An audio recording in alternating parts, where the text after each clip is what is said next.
Kita sa CCTV ang mainit na pagtatalo ng dalawang lalaki sa tapat ng munisipyo ng Bawan, Batangas pasado alas 11 ng umaga kanina.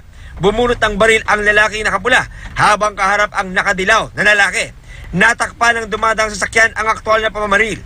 Pero makikita ang pagtakbo palayo ng suspect habang nakaigana sa semento ang tricycle driver na si Eric Martelino, 33 anyos. Pinutokan ng 3 beses yung victim natin. On the body, different parts of the body, pero ang fatal doon is yung sa dibdib. Talagang tumagos sa puso.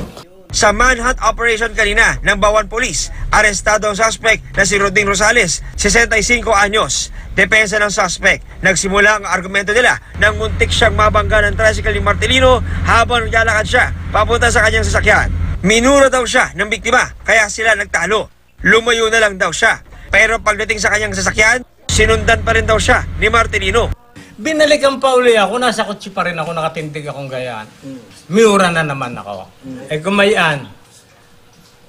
Ayun ngayon, yung naisip ko, kaysa akong madadali, ay di, minumura pa rin ako, dumistensiya ako. Ay di siyempre parang nag-block out na ang isip ko.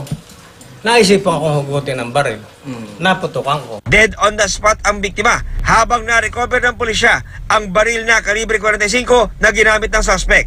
Paalala ng pulisya sa mga motorista, Hindi dahas ang sagot sa lahat ng problema.